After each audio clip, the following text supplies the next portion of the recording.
You've reached another episode of the Hawkins STEM Chronicles where we bring real live people, everyday people, to come on and talk about STEM. And we have with us a gentleman, his name is Mike. He's a local guy, but he's done some rather interesting things. So, Mike, could you tell us a little bit about some of the things you've done? I would say that the first part of my career, after I graduated from college, was to serve as a naval aviator for 15 of my 22 years in the Navy. Flew helicopter pilots. I flew helicopters as a helicopter pilot, 3 different airframes, and it was interesting because the first helicopter that I flew, it was all analog gauges. Mm-hmm. The second helicopter I flew was called a glass cockpit, just a lot of digital gauges and a lot more bells and whistles that I was used to. So it was certainly a transition going from something that was Vietnam War era to something that was a lot more modern in the early 2000s. Now, let me ask you this. So in flying, all right, when I was a kid, I remember my father was reading a newspaper. And he said, you ought to read this article because it talks about pilots, Air Force pilots, Navy pilots that were flying fixed-wing aircrafts, like F-15s, F-16s, what have you. But he said that the importance of engineering and math if you're going to fly. Care to talk about that a little bit? Math was never my strong suit. And neither was physics, but when I became a flight instructor and I had to teach students how to fly a helicopter from the ground up, no pun intended, or maybe it was, I had to learn the ins and outs of not only meteorology, but also aerodynamics. And I had to really dig into understanding the physics of air flight. Okay. And just to be able to take those complex concepts and boil them down to something that political science majors could understand and economics majors. I don't think we had any poetry majors in the military, but there were a lot of social sciences that were represented there. So I had to make sure that I knew the subject matter and I could communicate that to those who didn't have that kind of a background. Okay. So how did you approach that when you were trying to learn that? It really was getting to know the instructor who was teaching me to be able to teach others. Okay. And so I would ask him a lot of different questions. Maybe he would provide me some particular analogies that would allow someone who didn't have that kind of a background to understand those concepts. Okay. So it's kind of funny because when you say that, I'm hearing that a lot as I talk to different people. That it all starts with asking questions, forming the questions, asking the questions. Sometimes you got to ask the same question 5 or 6 times, but then that'll lead to other questions, that'll lead to other questions, and that will lead to learning. And it wasn't just aerodynamics either. Mm-hmm. Now, I wasn't an instructor in turbo engine mechanics, but we certainly had to learn that. And during our annual exams that we had to take as pilots, we had to know the ins and outs of the engine, how it worked. We needed to know the background of all of the various electronic sensors that would go into play into measuring the temperature and the speed of engines or a transmission. So it was a lot of technical expertise that you had to understand well in order to respond to emergencies in the air. You needed to know not only how your helicopter flew, but you also needed to know how your engine worked. Yes. To successfully come back from a mission, not having lost anyone or anything. Now, that raises another question. So, professionally, you're not flying anymore. I am not. But professionally, you're working a lot with languages. How did that come about? After about 15 years of flying helicopters, the Navy introduced a new community called the Foreign Area Officer Community. It was a community of foreign affairs experts, linguists, military attachés, And I was always an international affairs junkie when I was a kid. So to go from helicopters to international affairs was a no-brainer. Okay. Now, it just so happened that because of various service-related activities, I blew a disc in my back in 2008, and that would have ended their flying career anyway. So maybe it was God's plan to have me ramp up to another community just because that was going to happen to me anyway. And so the Navy, and you have to remember something about the military, they let you choose what they want you to be. And so I had a Russian language background from high school and college, and I thought I was going to be a shoo-in to go to Europe. That is not what the Navy had planned for me. They wanted me to go to the Middle East. And they sent me to the Defense Language Institute in Monterey, California to learn Farsi. And it was that particular aspect of my career that thrust me overseas, living in the Middle East for years and working with foreign navies, particularly Bahrain, the United Arab Emirates, Kuwait, Iraq, Saudi Arabia, and just being able to speak to someone in their own language, and it wasn't necessarily Farsi. Now, about 30 to 40% of Farsi is Arabic, so I could understand the gist of conversations. And it was really important because a lot of language is reliant on culture, so your culture is embedded in the language. And to be able to understand not just the language but the culture behind the language allowed me to communicate very successfully with these foreign navies.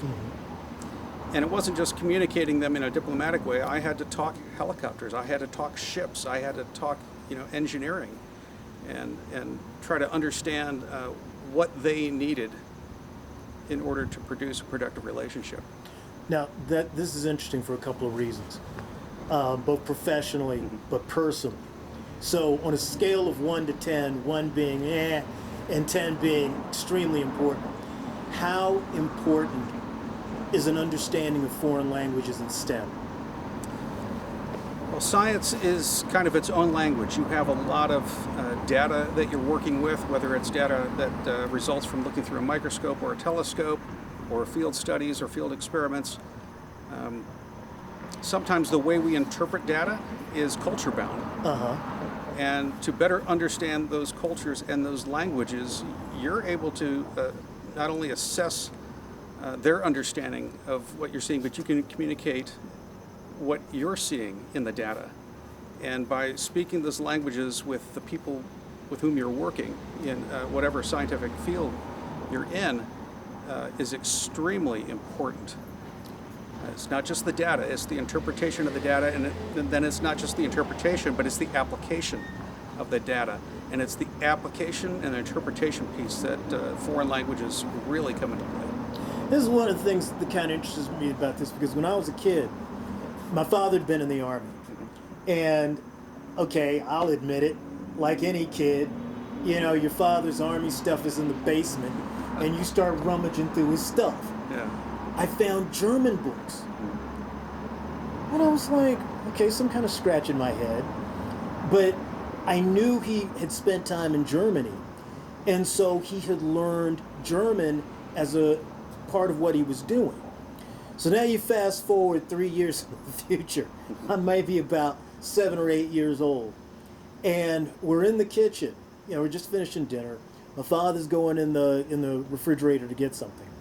And he happens to mention to my mother, just offhand, oh, well, so-and-so, one of my colleagues, is from Germany. He's coming over Sunday because he wants to go to church with us. And I was like, wait, what? A real live German is coming over to the house? And you got to remember, I was a kid, and the only German you see are World War II movies. But what got me was the fact that my father and this guy, as well as other people who were from other countries that came over, they were able to communicate. And they were able to communicate ideas and concepts. And I've often kind of wondered, and I'm not going to put you on the spot by asking this question, but I've often kind of wondered, well, what comes first? Understanding the culture or understanding the language? Or if you understand the language, do you then understand the culture better and then you can communicate? You can't just use Rosetta Stone or some other language learning application, learn the language and be able to go into another country and be able to speak effectively. You may have the language, but you don't have the ideas behind the language. So language learning and culture learning, if you're going to be successful in STEM, in working with scientists from other countries, you have to be able to do both at the same time. So when you understand a language and you understand the culture and how they think, because you and I could be speaking different languages, different cultures, and be, seeing a problem from completely different perspectives because of how much our culture is bound in how we see the world. I don't think you can have one without the other and be able to successfully communicate those ideas and concepts. So there's a definite marriage between the idea, between the language and understanding the culture.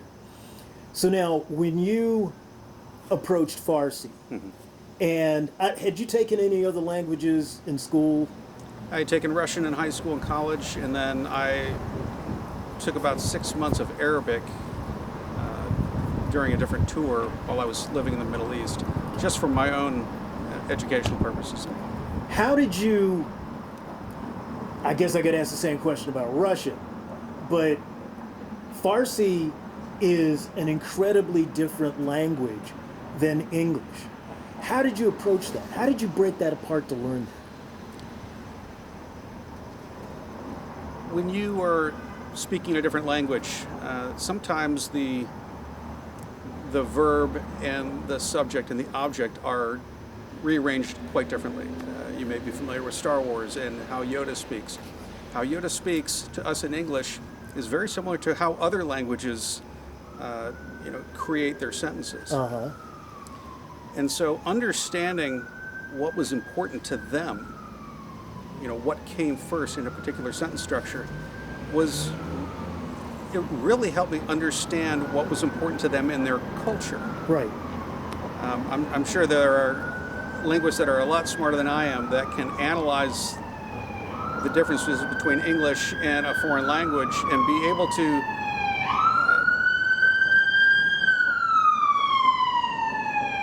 Sorry about that. no problem.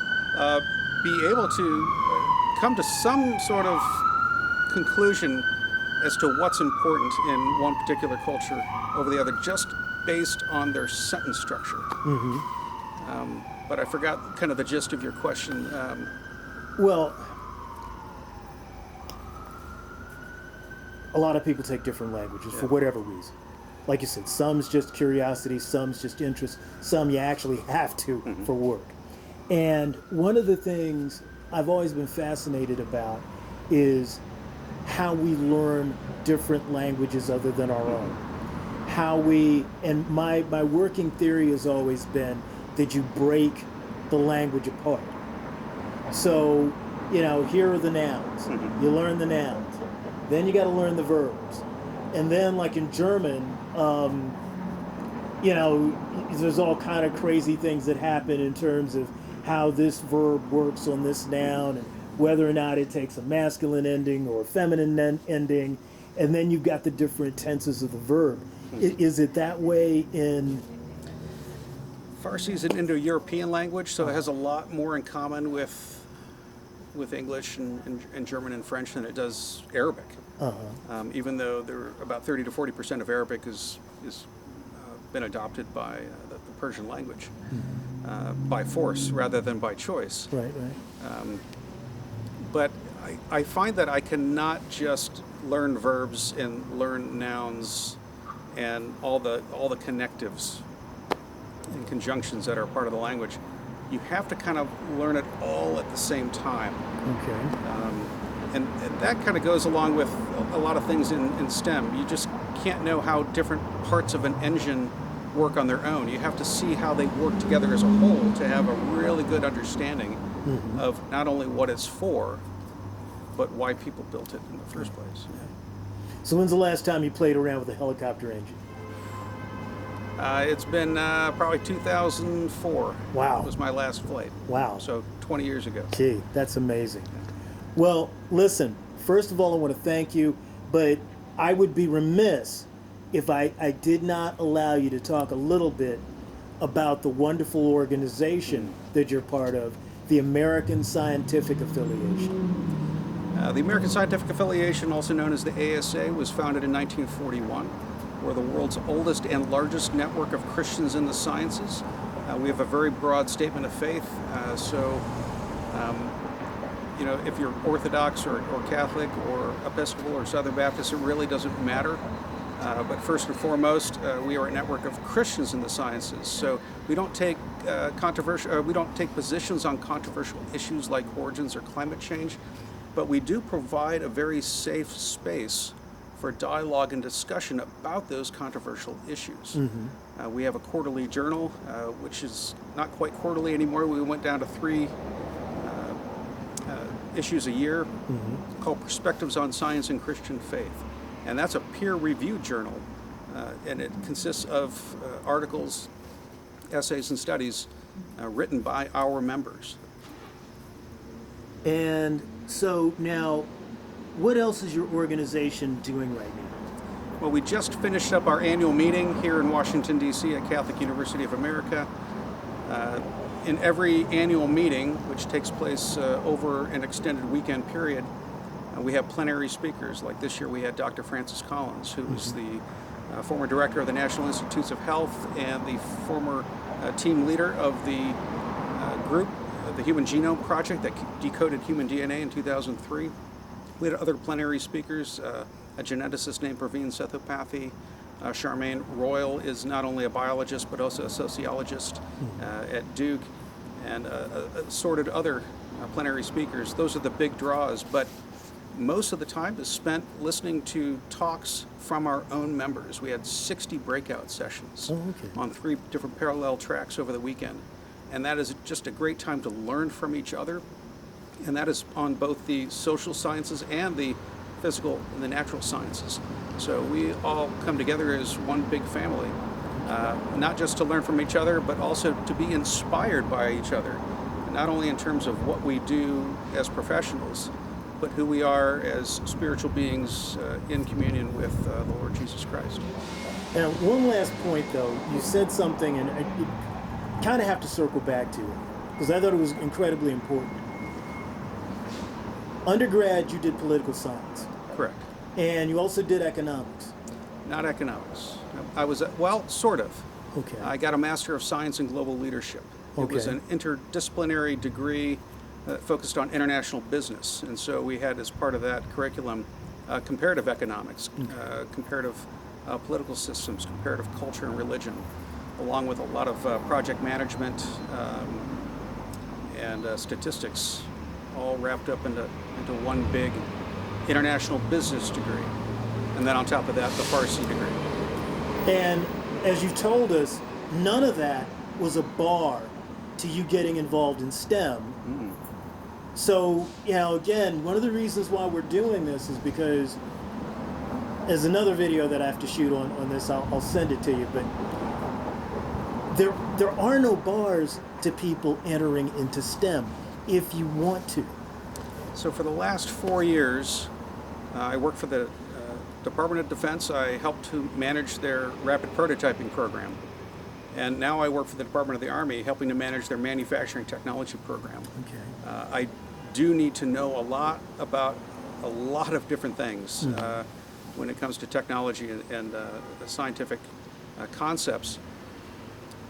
But what makes me successful in being able to manage those programs and to herd the scientists and engineers to complete a particular task or a particular prototype or project are the soft skills that I learned as a political science major, as a military attaché in the Middle East, and as someone who found himself in a lot of different leadership positions managing people.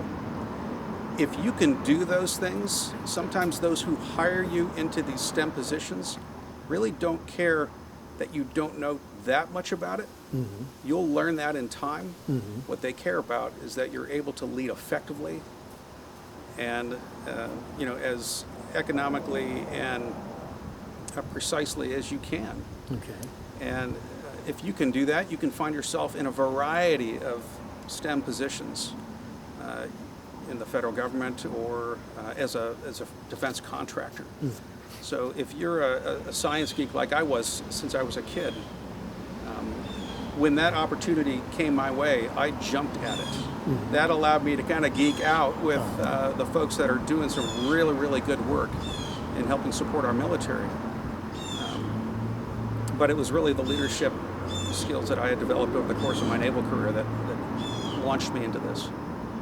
Listen, Mike, I just want to thank you so much for taking the time to stop by and let's have this conversation. And probably some other conversations you and I are going to enjoy, but I thought this was really great. And I want to thank you for your time. You're welcome.